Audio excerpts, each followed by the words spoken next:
Well, British Columbia has the world's best skiing.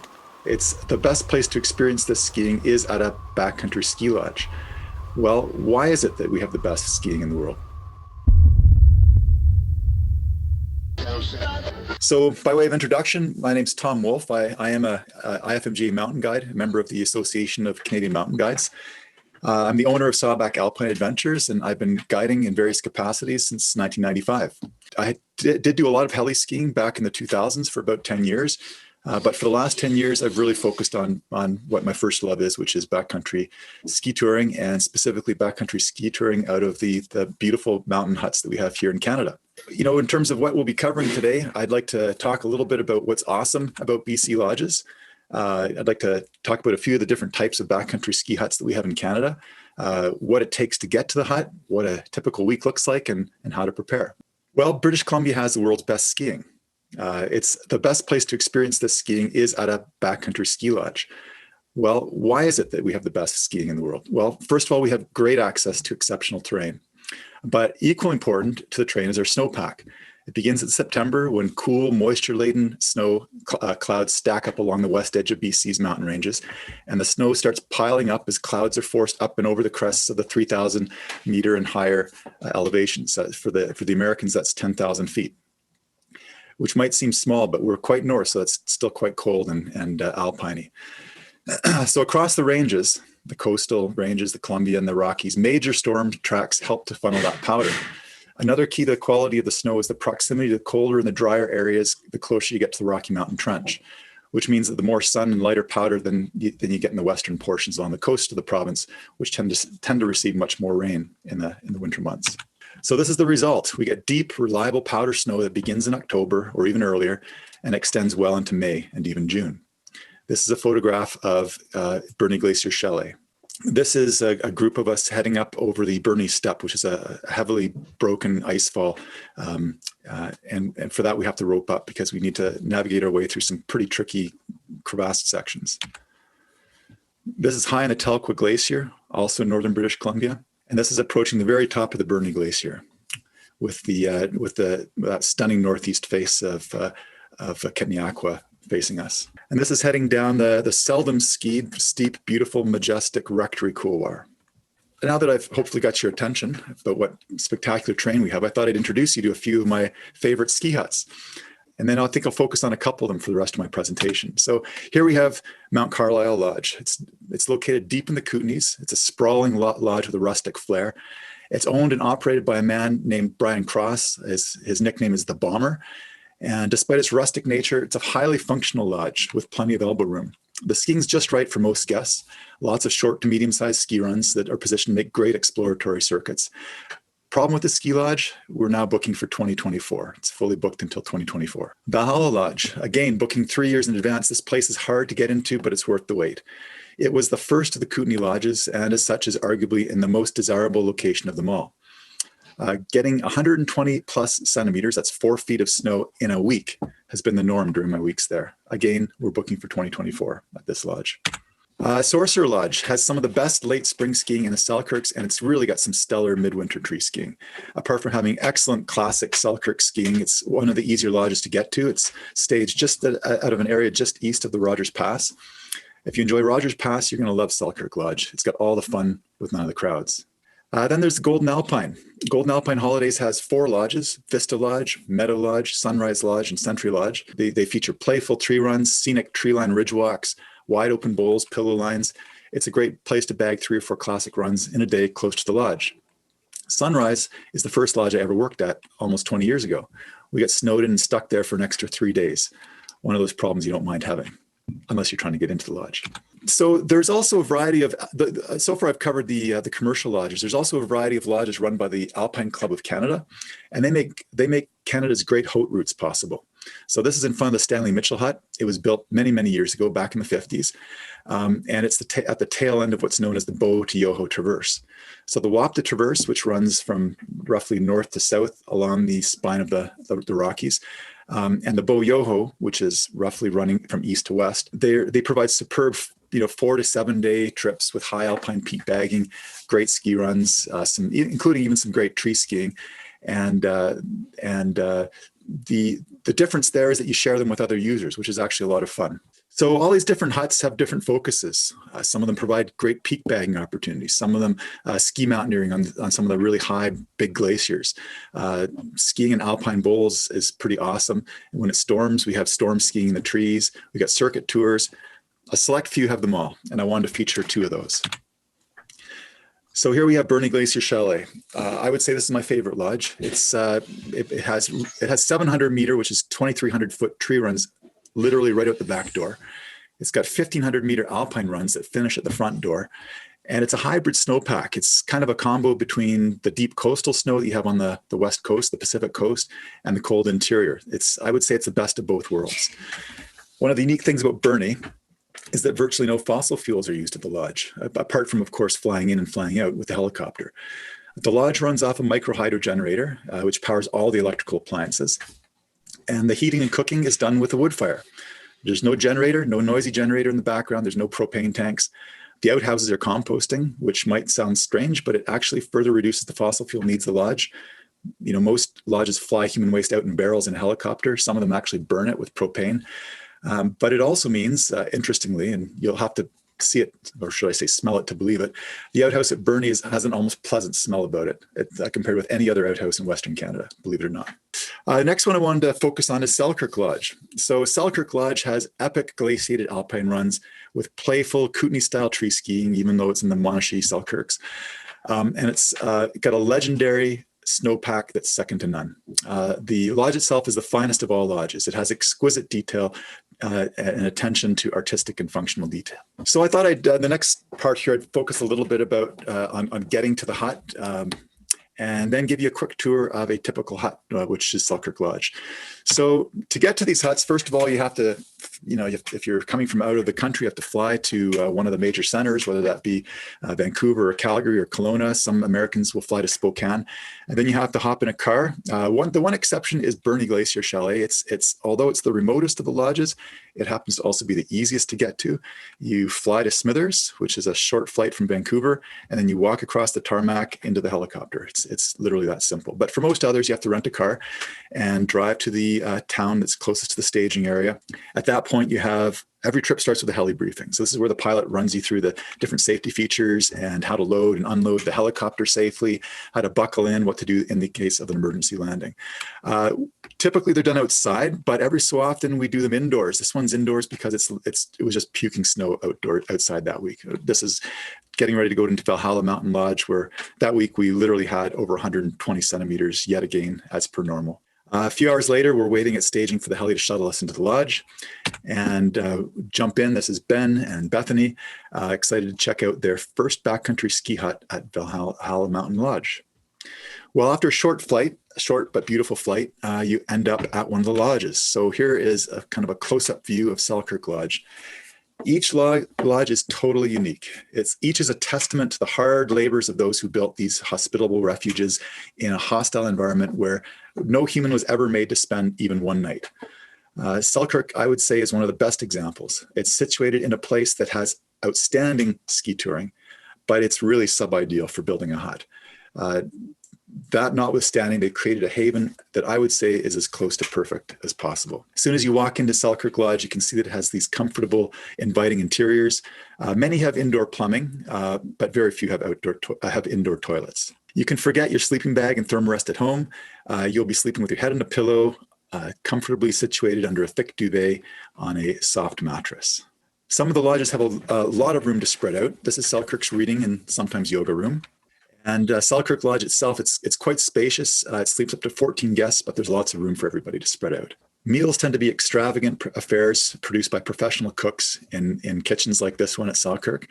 And when you're at a backcountry ski lodge, it's almost like being at a hotel. It's that comfortable. So next, I thought I'd talk a little bit about what a typical week looks like. So each week is completely unique. It's hard to predict what the week's going to look like because each day and every run even responds to the rhythm of the weather and the incoming and outgoing storm cycles. Some weeks we stick to the trees because the Alpine's raging with snowstorms. Other weeks we get up into the high Alpine and ski the steeps with impunity. Some weeks or even days are a blend of both. I'm going to run through a handful of slides that I hope shows you what a day or a week at a backcountry ski lodge looks like. So we come mainly to ski. Usually there's time for a quick lap on day one after moving our stuff from the lodge, doing a safety briefing, practicing companion rescue or avalanche avalanche recovery techniques. Here's a photo of Jen. She's shredding her way down from Selkirk Lodge. That's I would say it tends to be a bit of a rarity to be able to start your ski run at the lodge itself. Almost every day means heavy trail breaking and deep powder snow. Your guide set the track so that it's comfortable to follow and not too steep. This track in particular, it's heading up towards Primrose Peak at Selkirk Lodge. We often travel as a large group, but with 2 and sometimes 3 guides, there's plenty of options for dividing up the group. In a group of 10, there's usually a few people who want to go a little slower or a few that want to go a little faster one day. We do our very best to accommodate. Here's a photo of Bavarian. Bavarian is a run at Selkirk, and it's unique in that it's shared with CMH Revelstoke Heli Skiing. Half the run's reserved for the heli skiers, the other for ski tours. There are seldom conflicts, though, as we communicate in the morning to make sure we're not both there at the same time. Selkirk Lodge has an early exchange, which means after we've moved into the lodge and done our briefings, our intro briefings, we still have a good part of the day for a ski tour. Kodak Peak, which we're headed up to in this photo, is a popular hit since it's directly above the lodge and it's only about 300 meters or 1,000 feet of climbing to get there. If the days are longer and the group's extra keen, Primrose Peak is a 600-meter climb. It's about 2,000 feet and has stellar views of the majestic Virtue, Faith, and Charity Peaks, which are on the border of Glacier National Park. What's awe-inspiring about these peaks is that they have 1,700-meter, which is 5,600-foot descents from their summits. They're the kind of runs you would tend to do in more stable seasons of March and April. For me, anyhow, the ultimate ski touring day means getting up onto the glaciers and pushing up for the high peaks. Here's a photo of us heading up towards the Solitaire Glacier. To get there, one of the routes takes you up through the Solitaire Meadows.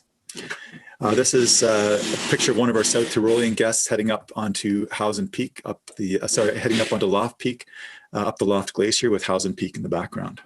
At a few lodges, especially at the Burney Glacier Chalet, there are times when you need to rope up. But don't worry, if you've never done that before, you don't need any previous glacier travel experience. Your guides will take care of all the technical aspects. For the real keeners, there are sometimes opportunities to bag some really impressive peaks that require some exposed boot packing. This is a real classic. It's Middle Solitaire Peak. We're heading up, it's about a 50-degree couloir here, very steep. Sometimes ropes are required depending on how deep the snow is, but in this case, it's a bunch of quite experienced ski tours, mix of Canadians and South Tyroleans, and they were completely happy without a rope. This is high in the Solitaire Glacier, heading up towards Middle Solitaire Peak. This is 1,300 meters above the Burney Glacier Chalet. So a lot of lodges have shorter runs, not at Burney. They're all long, the shortest ones being around 600 meters and the average being around 1,200. Just another 100 meters to the summit here and then a long ride down right to the door of the chalet. This is looking back at the tumbling Plemic Glacier. So yes, if you've got a good eye for extreme lines, this is a ski line to the looker's left of Plemic Glacier, weaving through these crevasses and steep cliffs. It's not part of our typical powder skiing program, though. This is looking down onto the Burney Glacier and across at Plemic Peak. So here, if you look way in the back here at the far right-hand side of the image, this is the mighty Telco Peak from the summit of Middle Solitaire Peak. This man in particular, he's a Ladiner. So those of you who are familiar with the South Tyrol area, you might have heard of the Ladiner people. It's you know, in Italy, in South Tyrol, of course, the 2 major languages are German and Italian, the 2 official languages. But there's a small population that speak the Ladiner language. He's 76. Otto is 76 years old in this photograph, and he was keeping up with us with ease on our 2,000-meter. That's almost 7,000-foot days. South Tyroleans are a special breed. This is 7 years later, taken from pretty much the same vantage point. You know, Otto had been standing right here. This is a picture of Jo here. She's a Canadian and with the beautiful Telco Peak in the background. This is Telco Glacier, and we often can get back there for some ski tours. This is looking back at Hausen Peak. This is on Loft Peak, so a little higher up than that earlier shot I showed you of Loft Peak. With the Loft Glacier, Sandpiper Glacier, the tumbling broken Sandpiper Glacier below. And from the summit of Loft Peak, you can ski straight down from the summit, 1,200 meters, that's almost 4,000 feet, to an ancient old growth forest below. This is the top of Solitaire Ski Peak. This is the top of another 1,200 meters. And finally, this is the skiing on Telco Glacier. So there, by now you'll recognize that this is the Telco Peak in the background. This is in the middle of a very long tour that only strong groups can pull off. Unless, of course, we get a helicopter bump. Yes, that's an option too. In recent years, we've started using a helicopter to bump us you know, into the further reaches of the tenure, and we're able to do a beautiful high-level traverse with some excellent skiing that brings us back to the hut. This is descending the Burney Glacier in excellent conditions. Typically, this section is quite wind affected, so it's a real treat when we can get loose powder on this stretch of the Burney. So later in March and into April and the end of April, you get these incredibly stable conditions that allow you to ski runs like Upper Ptarmigan. This is a 1,000-meter fall line pitch that averages that's 3,300 feet. Fall line that averages about 35 degrees for most of the pitch. And it's the kind of run you need to have excellent stability for. We usually wait until it's avalanche big before we even entertain the thought of doing it. This is Loft Glacier. It typically holds deep, low density, beautiful powder skiing. So when it snows a lot, we hit the trees for deep powder storm skiing. This is my friend and colleague Hans-Jörg ripping it up down Teslin's Run. Hans-Jörg, he's from South Tyrol, and he often comes. Every second year he comes with a group from South Tyrol. And the South Tyroleans, they're born and bred ski touring. And he's seen some of the most spectacular country in the world for skiing. And he says that at Burney Glacier, it's the best of it all. He loves it there. And he says it's second to none for spectacular, rugged alpine scenery. Teslin's Run is named after Christoph Dietz-Felbinger's daughter. So Christoph built the Burney Glacier Chalet back in 2000. And when he first started doing exploratory missions and checking out the skiing around there, his daughter was very young. His daughter's name is Teslin. And the first time that he ever skied Teslin's Run, Teslin was actually in his backpack. So that's why he named it Teslin's, which is kind of a fun little trivia detail. Peritza yesterday, he asked me if that was dangerous to ski with a child on your back. And I would say it's probably not exactly recommended. But I've done the same when my son is now 17 and he's a great skier. But when he was 10 months old, we did a trip to Kodak Lodge in BC. And I was skiing down one of these beautiful powder runs with him on my back. And somehow I fell and I did a somersault with him on my back. And the powder was so soft and deep, he didn't even wake up from his sleep. So I would say in general, it's maybe not the safest thing to do, but if you have soft, deep powder, it's okay. So here's a powder day on Tom George. So it was snowing that day quite heavily. You can't quite see it in the picture here, but the east side of Tom George holds excellent sheltered east to northeast facing powder shots that take you down into a hanging valley. It's a great storm skiing destination that's well above the valley floor and provides some excellent turns when it's puking. This is perfect powder as usual on Solitaire Glacier. This is about a quarter of the way down from Middle Solitaire and Plemic. It's got excellent, from the top of Middle Solitaire, you have excellent views of the Telco to the east, Burney Glacier far below, the Plemic Glacier across the valley, and the awesome north side of Tom George, which with its lower elevation provides great storm skiing when it's not blowing too hard. Here on the far right corner, you can see I'd say the mid reaches of the north face of Tom George.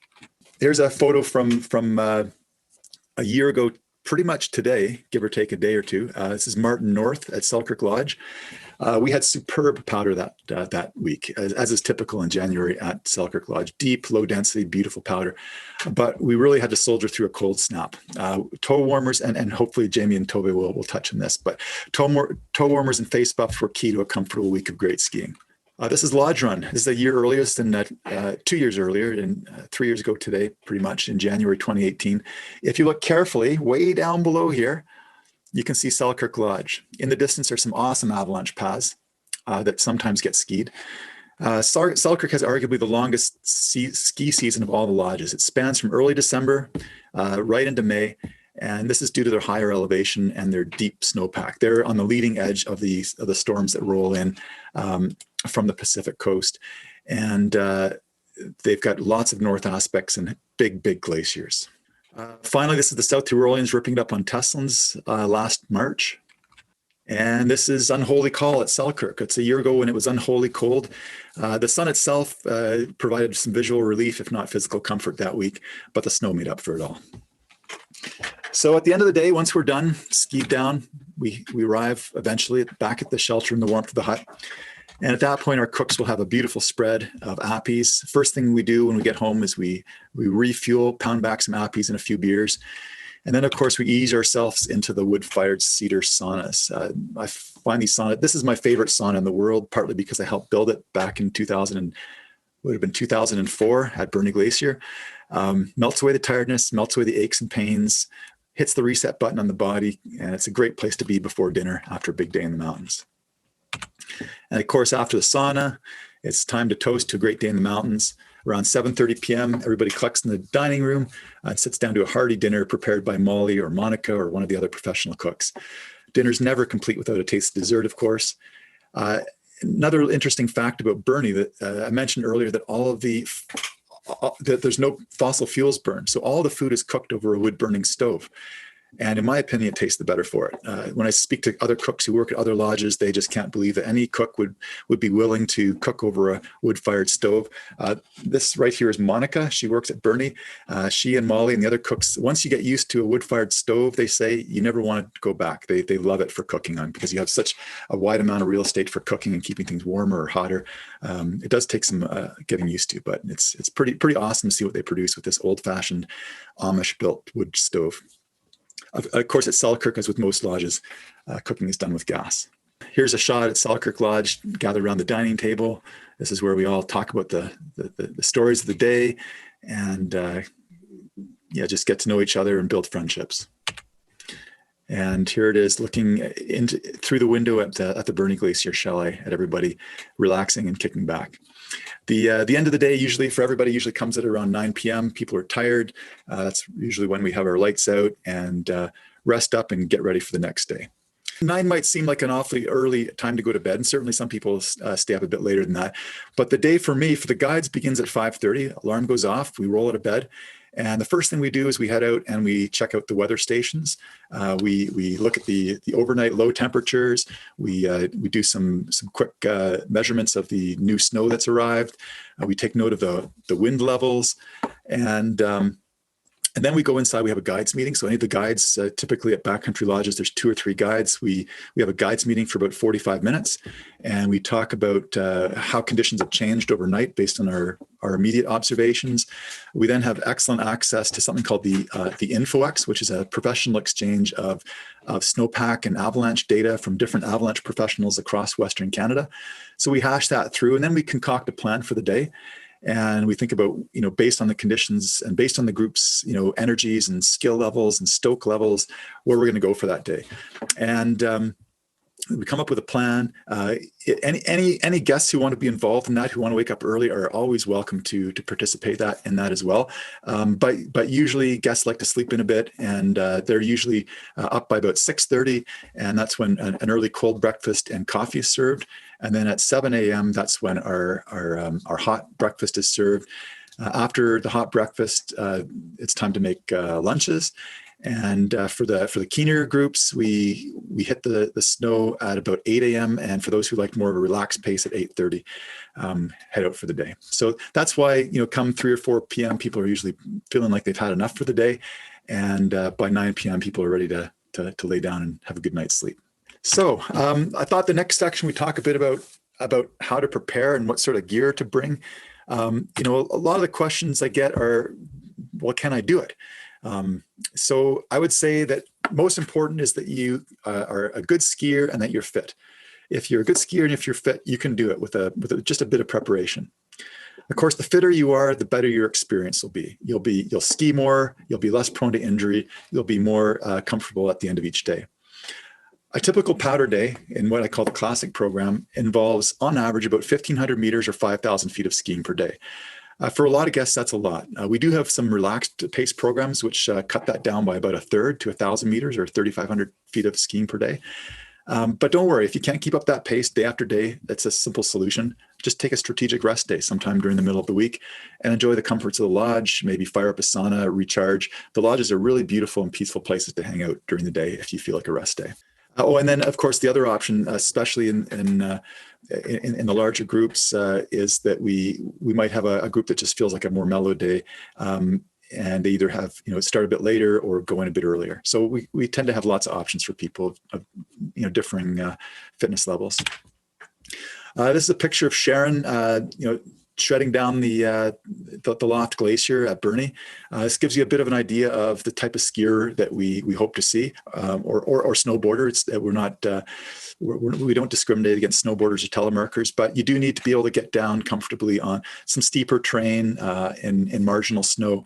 I would say that in terms of skillability, you need to be strong intermediate. If you're advanced, all the better. Skier, telemarker, split boarder. What's most important is that you can move safely down any kind of snow, even if it means a bit of survival skiing. And you have to have a good level of fitness. 80%, 90% of the day is going up. So your cardio has to be in good shape. I would say if you're capable of running a 10-kilometer run in 60 or 70 minutes, if you do a couple of days of cardio exercise per week, then you'll do just fine. Next question is about the technical skills. I think especially guests who see these pictures of the steep boot packs or the glacier travel are a bit worried about whether they have the technical skills for that. I would say the most important technical skill, and it's a pretty low-level technical skill, is proficiency with transitions. It's essential that you can take your skins off and put them back on without getting them caked with snow, that you can do it efficiently. And that's a very easy thing to practice. You can do that in your living room at home, skins off, skins on. The next technical skill that we use, especially at Burnie, is glacier travel. There, you don't have to have strong technical skills, but it's great if you know how to put on a harness and tie a figure eight on a bight. And again, that's something that we can practice the night before, and that's something you can get on YouTube and Google it. It's not a big deal. Next is you should be proficient with using ski crampons. We typically, especially later season, will be having to climb up slopes that are steeper and have hard packed snow. And so again, just practice getting them off and on. That's a good skill to have. Boot crampons and ice axes are not required for typical Canadian powder skiing weeks, so you don't have to worry about bringing those or knowing how to use those sorts of things. The guides will often bring boot crampons or ice axes for different types of, for different applications, but they're not required for our guests. So here I've got a picture. I basically dumped out my guide's pack and took out a few group gear items. And I just thought I'd run through a little bit of the different clothing and equipment for a day of Canadian ski touring. One thing I should point out right away is that those skis are actually my daughter's. My skis were a bit too long to fit comfortably into the picture here. But all the rest of it's the stuff that I use. So let's start off. So a lightweight ski helmet. These days, ski helmets are mandatory. So bring along your ski helmet. The ski helmet that you use at the hill is probably just a little bit too heavy and bulky. So I'd recommend getting a lightweight ski helmet so it doesn't take up as much room or doesn't weigh you down as much. Next up, lightweight boots with tech inserts and high quality liners. So tech inserts are, there's two different types of bindings. You have the frame bindings and the tech bindings. We really encourage you to get the lighter weight bindings with the pins. Make a huge difference. Shave at least a pound off of each leg, and they say that a pound off your legs is like 6 pounds off your back. So it makes a big difference. And then I like to have also some good quality liners, and really make sure that those boots are fitted and comfortable for long days in the mountains before you come. So make sure you get out for a couple of long hikes and make sure that they're working for you. Next up, clothing. So we've got some Gore-Tex shells here. Gore-Tex jacket here. Soft shell pants that are weather resistant, don't need to be rainproof. You need to have some long johns for the colder weeks, especially in January and February. I have long johns plus a thin pair of fleece pants. Some sort of puff jacket, whether I use a synthetically filled one, but especially again in the colder weeks in January and February, a thicker down one is just fine. I like to have 2 pairs of socks. I find that just gives me a bit more comfort and warmth in my boots. But again, if your boots aren't roomy enough for 2 pairs of socks, you might be down to just 1. I like to have a kind of a medium weight fleece for some of the warmer weeks in March and April. A lighter weight fleece works too. And then I have a soft shell jacket. I have 2 different types of soft shell jackets. One of them is the more heavily, slightly insulated version, and the other is just a super lightweight, compactable. It's like the Patagonia Houdini or that type of thing, but essentially a very lightweight nylon windbreaker. Gloves are critical. It's good to have 2 pairs of gloves. In the colder months, you want to have 2 warm gloves. In the warmer months, a warmer pair of gloves plus a lighter pair of gloves. And that brings us to the pack. People say, well, how big of a pack should I have? And I would say you can't go wrong with a 35-liter pack. If you're on the smaller side, so you have smaller jackets, smaller sweaters and so forth, you can maybe get by with a 30 or a 32. If you're on the bigger side, like to bring lots of water, like to bring a big puff jacket, 40, you might be able to justify a 40, but you can't go wrong with 35. Next up, the bibs and bobs, they call them. So you want to have some ski goggles with either a soft case or a compact hard case. You want to have some sunglasses, some darker sunglasses as well. If you have some lighter lenses, that's useful too. This orange thing in behind my bibs and bobs here, that's a neck and face buff to keep the cold wind off of your face. Also useful during COVID times. In Canada, we call it a toque. Every Canadian knows what a toque is, but it's essentially it's a warm, woolen or fleece cap. You want to have a thermos and a water bottle that can provide you with up to 2 liters of fluids throughout the day. I like to bring along a lunch container, some sort of a hard shelled lunch container that keeps my sandwich from getting squashed. 1 or 2 ski straps is useful for tying your skis together in case we have to boot pack with them, and also as to help us in case we need to, if somebody's binding has an issue, that we've got some repair items to strap their boot to their ski if necessary. This right here is a little bit of lip balm. So sunscreen, lip balm that contains sunscreen is essential, especially into March and April, and sunscreen itself. If the stuff that works the best is with zinc oxide or titanium dioxide. And finally, a headlamp. The headlamp is the kind of thing we hope we never need to use, but if you do get caught in the dark trudging home, it's good to have it. I can count maybe on one hand the number of times I've needed that over the years, but it's when you need it, you really need it. Okay, next up. So some of our kind of avalanche gear here. We have a first of all probe. Minimum size for that should be 240 centimeters. I like to use this one's made by Black Diamond. It's great. It's 280 centimeters and it's aluminum. It really gets the job done. I just ask that you don't bring along the ultralight Skimo style because they're too flimsy. A shovel with a good sized blade and an extendable handle. A modern digital beacon. Anything made in the last 5 to 7 years is perfect. A harness for some of the trips, certainly at Selkirk and Burnie, is required. And ski crampons. Even our January and February trips, occasionally we need to have ski crampons. So those are important to bring along as well on a trip. And finally, skis. So width of skis, I'd say 105 is kind of the magic number underfoot. Anything from 100 or 95 to 115 works great. And like I mentioned earlier, you want to have the tech bindings. Dynafit, G3 makes them, Ski Trab make great bindings and so forth. Skins, I prefer the skins that tend to have the mohair in them. You can also get a blend of mohair and nylon. And I find that the Euro brands seem to work the most reliably. Coltex is my favorite. Ski Trab, Mocha work really well too. And then poles. The most important thing with poles is that you have powder baskets. I use fixed length poles, but extendable ones are just fine too. And I think that about covers it. And we're going to introduce you to a couple of my guests from last year, Jamie and Tova. Yeah, so my name's Tova, and Jamie and I are married, and we live together in Rossland, BC. For me, I started skiing at around 2 years old and started racing at about 9 and skied and raced all through university. And that's how Jamie and I met. And we still love skiing. We go all the time. We chose our life where we live based on that. So we live close to Red Mountain, which is a great ski area. And now we have 2 young boys, and we're hoping to pass along love for skiing to them. So I'm Jamie Smithers. As I grew up in BC, actually, in around Ski Mountains, Big White, and then the local mountains in Vancouver, and then up in Whistler. And then we met, as Tova had mentioned, ski racing, NCAA ski racing in Colorado. Tova ski raced at University of Colorado, and I ski raced at University of Denver. We're raising our boys here in Rossland, and we have a big passion for skiing. We don't do so much racing anymore, but our oldest son, who is 7, is in the Nancy Green racing program and enjoying that. And our youngest 2 is just starting to learn how to ski and try to chase his brother down, which is pretty fun. And we'd planned to do this for my 40th birthday and tried to get a bunch of my friends together to rent out an entire lodge so we could have the entire run of the place. People to commit to things a year or 18 months or 2 years in advance. And so it just didn't quite work out. And rather than basically holding on to that much or putting out that much money to rent the entire lodge and hoping friends come through, Jamie and I were like, okay, forget about it. We're going to just go on our own.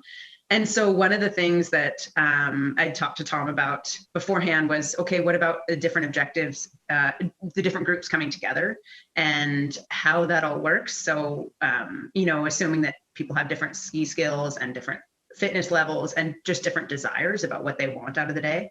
And so one of the things that they did a great job at was having 3 guides and then splitting the groups up based on, and the groups switch during the days, but splitting the groups up based on those 3 things. So there was generally a faster group that wanted to do tons, a middle group who just wanted to do the sort of average 1,500 meters a day, and then, you know, a bit of the relaxed group. And I went back and forth between the medium group and the relaxed group and absolutely loved it. So I was able to not be too stressed, but still get some good days in there. When you grow up ski racing, you get to see and explore a ton of resorts across North America, across Europe. I was fortunate enough to do that. But you pretty much see 1 or 2 runs, and you go up a chair and you go back down, you go up a chair and you go back down, and you never really get to explore too much off-piste. So especially in North America, we were always trying to catch up with the Europeans. So it was like this focus of just ski as many gates as possible. It seemed like I was always in. So I'd love for getting out into the backcountry. We had done a ton of backcountry stuff from the perspective of running in summer, and we really wanted to explore that. But I had zero experience, and I don't have fears there, but I definitely didn't have a lot of confidence of what I was getting into. So I had very little backcountry experience. So the things that helped me get over that was, one, I took an AST course. There's actually quite a few people in Rossland, if you've ever been to the Rossland Range, that go out in backcountry. There's a bit of a culture that I think they expect you to also take your AST course, your Avalanche course, before they actually take you out. So we took an AST course, and that actually, at least at the start, even made me I don't know if it gave me more confidence or less. So I remember actually we went up this Kootenai Pass, and I couldn't do a kick turn, and I couldn't go around the corners, and I ended up like sweating profusely and trying to figure it out. And here I am, a very competent skier and very fit, and I can't figure out how to go up the mountain. So that was pretty daunting. Then I think it was even within 2 days, or within 2 runs on the first day, I was already figuring out how to do a kick flip and then wanting to lead throughout. So that the guides were right there to help and make you feel comfortable. And again, that group dynamics was pretty key. So, and for me, it was just no backcountry experience, but got some preparation and got some confidence. And then the guides, how they approached and really like customized and helped each individual have an amazing experience was pretty awesome. I'll do one more on the group dynamics, which is, so I have actually, I kind of lied a little bit. I have done some cat skiing, but it's still not really backcountry skiing, really, truly. And the thing you get from cat skiing is you're in with a group of 12, and then you're really locked in with that group of 12 and their skiing ability with not a lot of flexibility out. And so that group dynamic was a little bit concerning. And Tova had poked at that with Tom to be our objectives and our level of skiing and what we were trying to accomplish. And right from day one, it was awesome. Like they just split us up. Like they took a look and watched us, put us into groups, and then had, the group of folks that were from Utah that were super fast and super fit, and they wanted to put 2,000 meters in. And so they were going that group. And then we got to select into groups, and they had the 3 guides. So the whole experience was really good. And there never was an issue with group dynamics. And those people ended up, again, one of the kind of cool triumphs was they became good friends. And we looked like there's friendships that we've now made that we look forward to keeping for a long time out of that. If you go to Selkirk Lodge, you can go up into the glacier, which we did do, and or right from the lodge, you can just go straight down into the trees, and the powder was ridiculous. And every day, I think I heard Tom talk about how cold it was. It was really cold, but we dressed accordingly, and it was great. But the powder, every day we had more new fresh powder, and this run was super steep and just beautiful trees, and we just skied down right away. We didn't even have to climb up right from the lodge. The relationship or the experience definitely started before that. So because we were both new to backcountry and hut trips, it started right off with emailing him questions and him being willing to respond and make us feel like confident enough that we could pull it off. So that was great. And then when we were there, it was basically everything. Like the guides never really stopped working. So right in the morning, they were telling us about the safety concerns and the avalanche risk and the grouping up the people so that everyone was going to have the best day, the terrain selection, breaking trail, and even at the top of the runs, saying, okay, if you're looking for a bit more, whatever, over here are some pillows you can hit, and over here is just sort of a straightforward run, to make sure that every run and every day was, safe and also met all your objectives and expectations for skiing wise. So, and then right to evening time, still working, troubleshooting, helping people fix their equipment. I was having issues with my toes, and so there was some help there of like trying to had toe heaters, boot warmers, and heated socks. So using all of that at different times in the day to make sure I could stay out the whole day, and not having to cut my day short just because it was a little bit chilly. So a lot of work goes into it. Fun. We did celebrate the 40th still, even though it was a year late. That's maybe another thing too, even just the connection to the hut and the staff. That was beautiful. That connection as well made us feel really comfortable. And the staff that was helping us feel really good. Like that was a big piece of it too. Not only that we spent a long time outdoors, backcountry skiing, but then to recharge and how that whole experience was. And it was really good, really just a great experience all around. I think they did an amazing job of putting safety first, and then still made it just really try to create an experience where people had tons of fun and were really checking in. So yeah. Let's see the next one.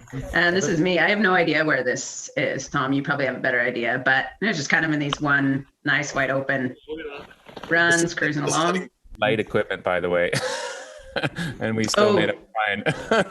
We did not have the light boots, the light skis, or the light bindings that Tom was poking at it earlier. Yes, thank you, Jamie. Yeah, thank you. No problem.